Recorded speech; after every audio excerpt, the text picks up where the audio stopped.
तो Bajaj Finserv Nifty next 50 index fund आज launch हो गया और इससे जुड़ी तमाम जानकारी लेके अभिषेक हमारे साथ जुड़ गए हैं। तो अभिषेक बताइए क्या क्या जानकारियां हैं यहाँ पर। बिल्कुल हर्ष, बजाज फिनसर्व एक नया एनएफओ लेकर आया हुआ है। अगर फंड हाउस की अगर बात करें तो फिर ये करीब 4.5 साल पुराना ये फंड हाउस है और 50,000 करोड़ रुपए का इसका AUM है। जो अभी लेटेस्ट एनएफओ ये लेकर आया हुआ है, जैसे कि आप स्क्रीन पर देख सकते हैं, इसका नाम है Bajaj Finserv Nifty next 50 index fund. Nifty next 50 की अगर बात करें तो निफ्टी 50 में शामिल जो 50 कंपनी होती है, उसके बाद जो 50 कंपनीज होती है वो निफ्टी नेक्स्ट 50 में शामिल होती हैं। उनमें पोटेंशियल होती है ग्रोथ की, उनमें पोटेंशियल होती है अच्छा परफॉर्म करने की, और पोटेंशियल होती है निफ्टी 50 में शामिल होने की। तो इस चीज़ को ध्यान में रखते हुए, और एक चीज़ और, इनकी काफ़ी स्वीट पोजीशनिंग भी होती है। और असल में लार्ज कैप और मिड कैप के बीच में इनका एक स्पॉट होता है जहां से ये बढ़ के निफ्टी 50 में शामिल होती हैं। अगर इनकी बेंचमार्क की अगर बात करें तो निफ्टी नेक्स्ट 50 TRI है, यानी कि निफ्टी नेक्स्ट 50 में शामिल जो कंपनियां होंगी उनके परफॉर्मेंस को ये फंड हाउस एक तरह से ट्रैक करेगा और उसके बेसिस पे इसमें निवेश करेगा। सब्सक्रिप्शन की तारीख आज से खुल गई है, यानी कि 22 अप्रैल से इसका सब्सक्रिप्शन आज लोग कर सकते हैं और 6 मई तक लोग इसमें सब्सक्राइब कर सकते हैं। अलॉटमेंट इसका 6 मई के 6 दिन बाद, यानी कि 12 मई को इसका अलॉटमेंट लोगों को मिल जाएगा। मिनिमम इन्वेस्टमेंट जो इसमें लोग कर सकते हैं वो 500 रुपये का रहेगा। SIP भी 500 रुपये की ही इसमें होगी मिनिमम। एग्जिट लोड की अगर बात करें तो फिर निल है, एंट्री लोड भी इसमें निल है। अगर इसके फंड मैनेजर की अगर बात करें तो उनका नाम है इलेश साल्वा, जो कि इससे पहले रिलायंस और SBI के साथ भी काम कर चुके हैं। वहीं अगर निफ्टी नेक्स्ट 50 के कुछ आंकड़े अगर मैं यहाँ पर आपको बताना चाहूँगा तो उनके रिटर्न की अगर बात करें तो निफ्टी नेक्स्ट 50 ने पिछले 10 साल में करीब 14% का रिटर्न दिया है, 5 साल में करीब 24% का, और 3 साल में 15.5% का इसने रिटर्न दिया है निफ्टी नेक्स्ट 50 में। और पिछले 1 साल में 9 कंपनियां ऐसी हैं जो निफ्टी नेक्स्ट 50 से प्रमोट होकर एक तरह से निफ्टी 50 में शामिल हो चुकी हैं, जो कि इसकी परफॉर्मेंस और ग्रोथ को एक तरह से दर्शाता है। ओवर टू यू हर्ष।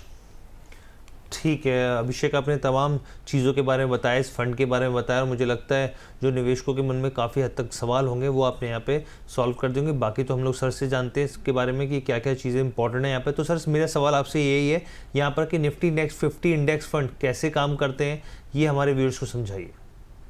तो हर्ष जी, जैसा कि अभी एक्सप्लेन किया, नेक्स्ट 50 क्योंकि हमारे जो स्टॉक्स हैं वो कैटेगराइज्ड हैं एज पर मार्केट कैप। सो 1 से लेके 50 तक जो स्टॉक्स हैं वो निफ्टी 50 में कैटेगराइज होते हैं, और 51 to 100 वो निफ्टी नेक्स्ट 50 कैटेगरी में आते हैं। सो अगर मैं मार्केट कैप की बात करूं तो लार्जली ये लार्ज कैप कैटेगरी के स्टॉक्स होते हैं इस पर्टिकुलर इंडेक्स में, और कुछ मिड कैप कैटेगरी में होते हैं जो लार्जर मिड कैप्स मैं उनको डिफाइन करूंगा। और definitely very rightly mentioned that ये सारे स्टॉक्स पोटेंशियली निफ्टी 50 इंडेक्स में एंटर करने के लिए रेडी हो रहे होते हैं। सो इनका ये ब्रीडिंग ग्राउंड है ताकि वो मेन स्ट्रीम इंडेक्स में जाएं। ये एक बहुत वंडरफुल इंडेक्स है, इसमें उम्दा तरीके से अग्रेशन है इन टर्म्स ऑफ आप अगर सिर्फ स्लगिश लार्ज कैप ग्रोथ को छोड़ के थोड़ा सा एग्रेसिव ग्रोथ लेना चाहते हैं तो आप नेक्स्ट 50 इंडेक्स में इन्वेस्ट करें।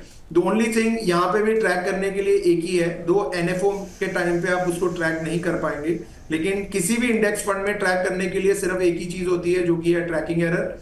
जिस भी फंड का ट्रैकिंग एरर ज्यादा होगा उस फंड में आप मत इन्वेस्ट करिए, और लो ट्रैकिंग एरर वाले फंड में आप बेझिझक इन्वेस्ट करिए। और Nifty next 50 is a very good index, और बजाज फिनसर्व का एक अच्छा इनिशिएटिव है नेक्स्ट 50 इंडेक्स को लॉन्च करने का। तो आपके हिसाब से सर निवेश करना चाहिए? डेफिनेटली, अगर आप लार्ज कैप एक्सपोजर लेना चाहते हैं, और मैं ये कहूंगा अग्रेसिव लार्ज कैप एक्सपोजर लेना चाहते हैं, तो निफ्टी नेक्स्ट 50 इंडेक्स एक अच्छी ऑप्शन है आपके लिए निवेश करने की। ठीक है sir, thank you Ankush sir, आप हमारे साथ जुड़ते हैं और तमाम जानकारियां साझा करते हैं। और आज का शो भी बहुत ही हमारा जो टॉपिक था बहुत इंटरेस्टिंग था, और उस पे ऊपर आपने जो जानकारियां डाली वो और इंटरेस्टिंग बन गया show. Thank you so much. Thank you Harsh ji, thanks a lot. Thank you sir.